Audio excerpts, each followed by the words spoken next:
dominant in the past, showing why really he definitely hasn't slowed down in terms of his skills in the basin. Checking out Heat 11. Great looking matchup here. A couple of mates. Leo Fioravanti coming in hot after just something completely different from anything we've really seen before in terms of his surfing, in terms of his overall energy. Picked up a few things from him over the last couple of days, and I like everything that I learned about this guy. He's so much fun out of the water, and he's electrifying in it. Here he goes, his first wave, a right. Using that powerful, stocky frame to take on the lip, just smash it.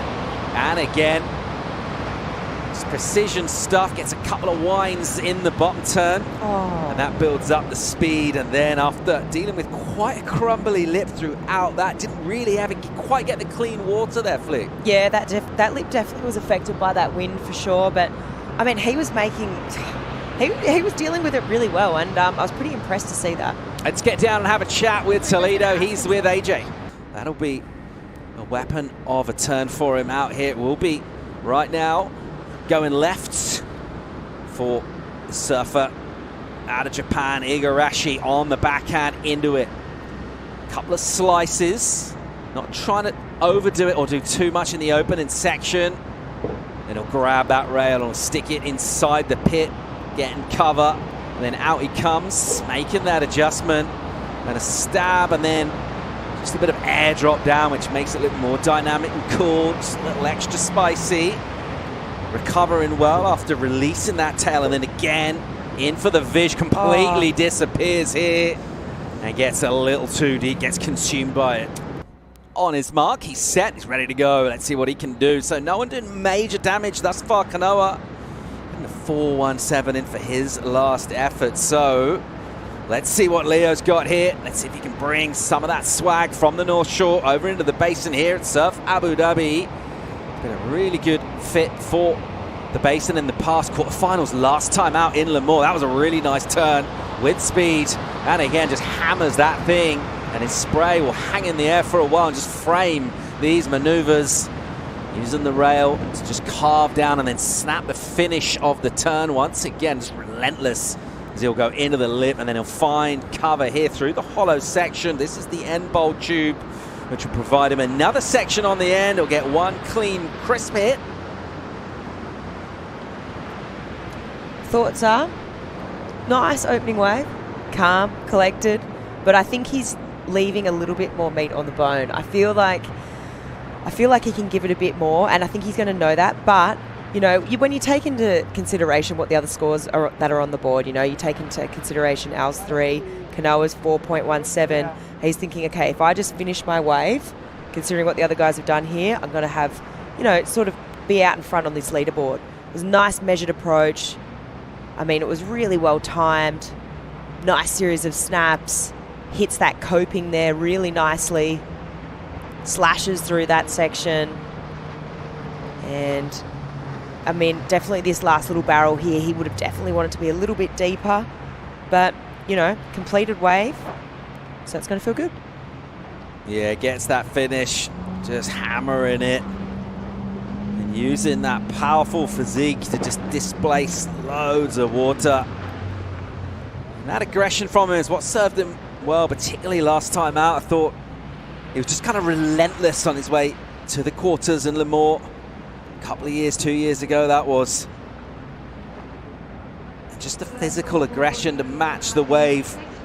And basically, anytime a section offers a bit of steepness, just matching that challenge, throwing in the variety of the maneuvers as well. And when you're surfing well and you're competing well, I think it's smart for him to keep the quad right now. He's going to have a lot of speed like a tween would give him, but a little bit more power to relay on those fins. I'm just kind of curious how Jake the Snake Patterson would call this wave.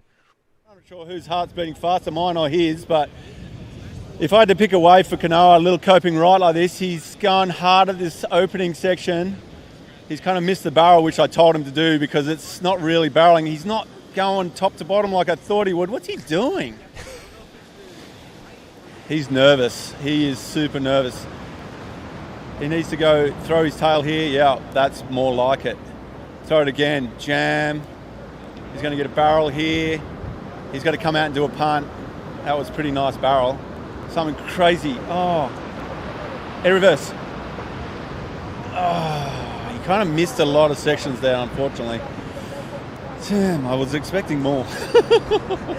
As you can see. What do you want to see in the next one? Oh, God. I don't know. He looks super nervous. Maybe I'm feeling that nerves. Gee, that's heavy. We're going to let everybody's heartbeat slow down, Joey. We'll come back. I love it, AJ. Thank you so much. The hat that Snake's wearing there, it says "not at this level." It's one of the key phrases he's always using in a humorous way and also a real way to the surfers that he works with. You could tell in the coach's mind he wanted a lot more from Kanoa here. Yeah, and I think he's right to actually put that pressure on his athletes and let them know what's going on, because obviously Kanoa can't tell that he's not feeling 100% of that wave. Like, you can see a lot of wobbles, a lot of double bottom turns, which you usually don't see with a guy with that much speed on a wave. Mostly in a right hand like this, very bottomed out wave. Like, it fits Kanoa surfing so well. But that was a nice barrel right there. It got very deep, like unexpected, element of surprise. And then he was probably hoping for a big punt right there, but he wanted to just finish the wave and ended up getting stuck on that last one. But there's not much more on that end bit right there. But there was some damage and some glimpse of excellence. That was a beautiful layback right on the critical part of the wave. But there's a lot of downtime in between, kind of mistimed. If he can clear it up, he's going to get a great score, but he needs to get better. And I mean, Jake is going to be right on top of him right now, telling him, hey, like, just go for it. Yeah, I mean, he did accomplish a lot of different turns. Was able to finish the wave. He did fall in the final section, but Snake's really going to try to fire him up. Kick off the season with a tie-break decision that didn't go his way, and bringing that energy across the planet to a completely different platform.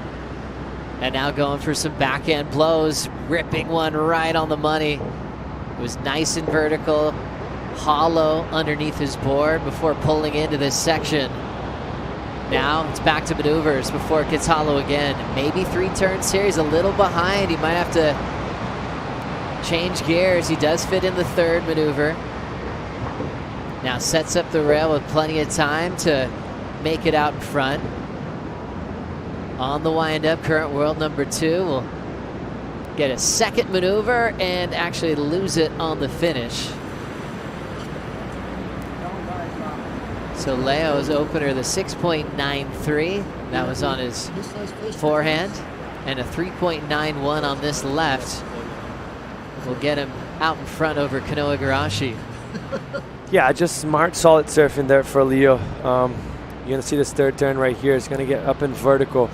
A little bit late, but still critical, and pulls in the barrel. Stalls it nicely. You're going to see that back foot just being very compact, making sure he was very tight on that barrel and small because it's a small barrel. Now keeps unleashing nice bottom turns, keeping the flow and the momentum for this last section here. And I think it's just smart surfing for him overall, right? Like, he's setting the tone for the heat, both on the right and the left, both best scores of the heat so far, and it's going to apply pressure. Such a cool relationship that they have, reconnecting. They work together in Leo's childhood and for several years, as Al Cleland Jr., first ever from Mexico to be full-time on the top 34. A couple of sweeps in the pocket, looking for improvement here, off the roof this time. Upset Jack Robinson at Pipeline. Jack got the 10, Al got the 9.5. Connecting with that whitewater section well. The US Open champ driving into a big section. Stays over his feet and he will kick out. So for Al, he had a 3 on his first right. And now trying to make that one a keeper. Getting the call up late on the announcement for John Florence taking the year off. And it's also saying that he'd be back in 2026. So Al just became part of the rookie class as we break this one down. Yeah, good surfing for him, but he needed to finish that wave. Like, now he's going to have a huge gap on the left in order to actually catch up to what Leo has done so far. But that was some glimpse of excellent surfing for him. Very solid, heavy-footed guy. You see this turn here, just critical, pushing that back foot, keeping the momentum down the line, but right there, the wave just bottomed out. All the pressure on the front foot to try to keep that momentum forward, just got him to nosedive a little bit and got him stuck. Never felt worried about falling. Always feels like he's in his natural environment, ready to perform. He's a guy that's called Mr. Clutch for a good reason. He likes to feel some pressure, so brings out the best in him. A couple of nice turns to start, finding his flow. The man representing Japan, a silver medalist in the Olympic Games in Tokyo, pulls in. Now back to performance. Gets in one turn there. Typically seeing 3 turns. Let's see if he can get more. 3 great snaps. It will be 3, and then pulling into the end section tube. And he's got a solid backhand stance. Driving hard off the bottom and finishing with 2 turns. The last will throw away as he went down on his board there. So Kanoa finding some good points down the stretch. That's his last left of the qualifying round. He still has one more right to try to compete with one of his best friends and a longtime rival in Leo. Yeah, that's going to be interesting. Like I mean, a first glimpse of this, the last wave from Kanoa.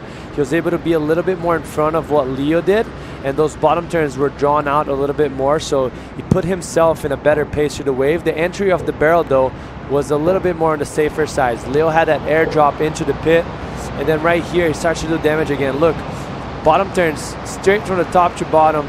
No double dipping, just that one itself. It's the only one he had, but all the rest was in one line, and that's very hard to do on a wave like this that moves forward that fast. I think he's going to look good on that one, and we're going to have a good heat in our hands right now.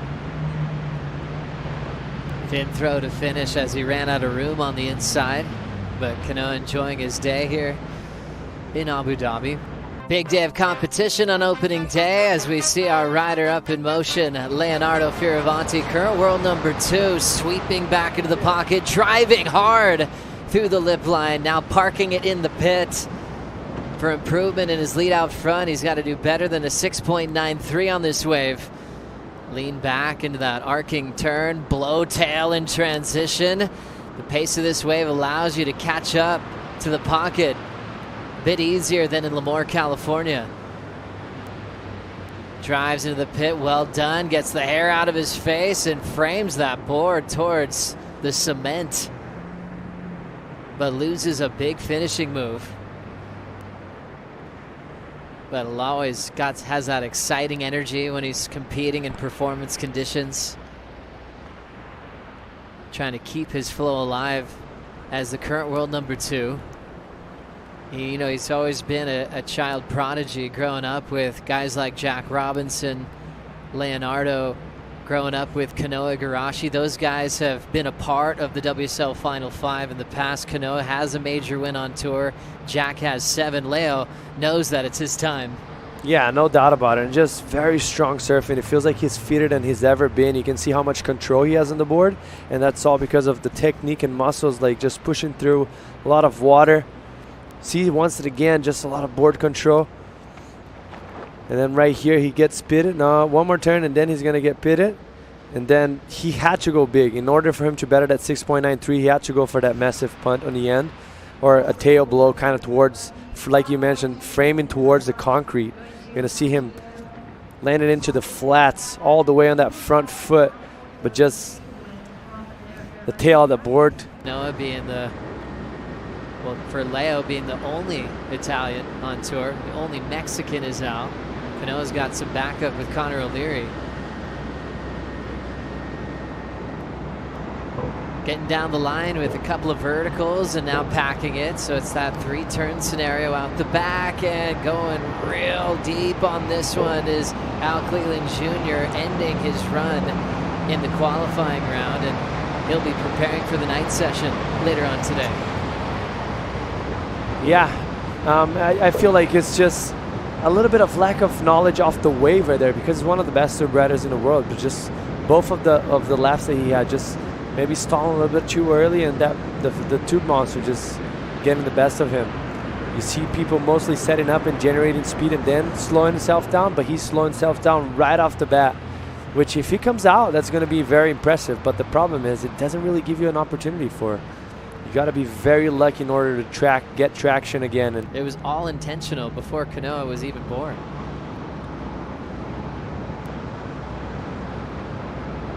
Igarashi now snapping that first section through the white water, needing a 6.81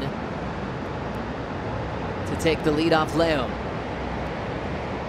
Pulls in, sits nice and tight in the pit, makes it out without a problem. Driving into that top turn. Throwing some water into that Abu Dhabi skyline and drifting the next section. Controls the quad into releases. He can throw those fins out on demand.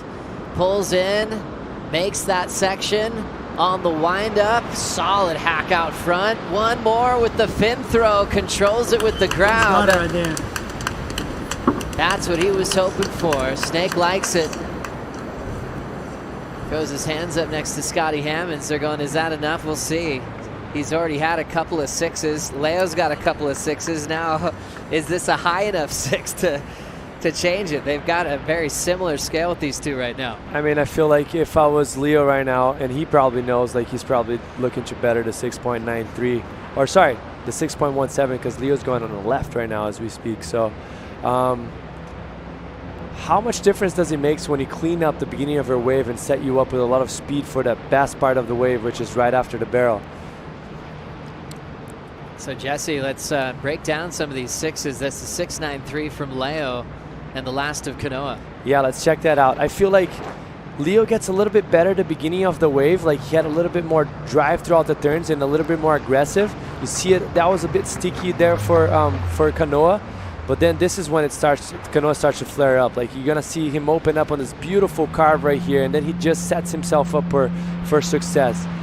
Throwing the tail even more on each turn. Look at that, bringing the board, redirecting the board all the way around, pushing the tail once again, and this is so critical.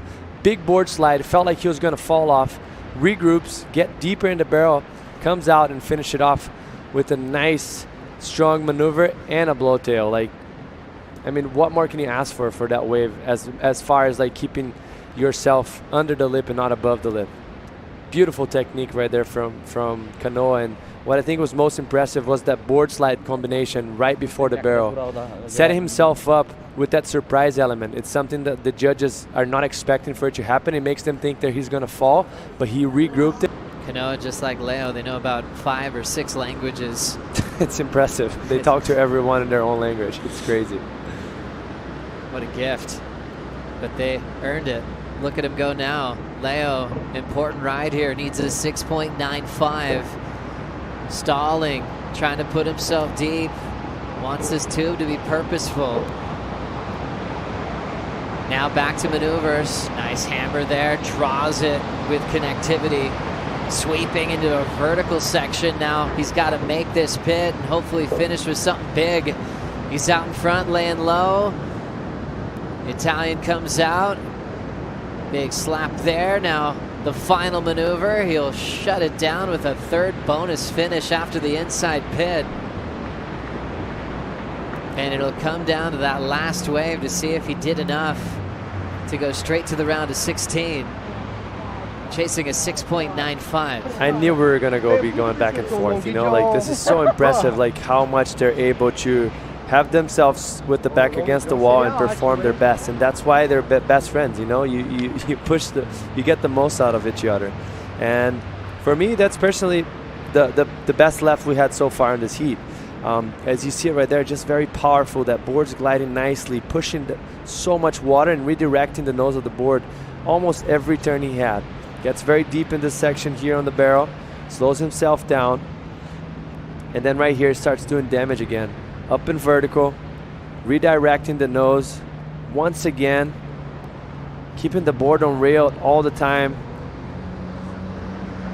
The only problem with this wave, if I had to pick something apart, he set himself up for barrels instead of just kind of connecting a turn into it like Kanoa did on the right. But it's going to be a great score. I'll leave it to the judges, Joe. Yeah, well done and great breakdown. So much power and flair out of the gates. I love when this Italian gets running into these first sections, rights and lefts. He starts so strong. And able to get 3 turns to finish. Didn't try to get carried away with a blow tail.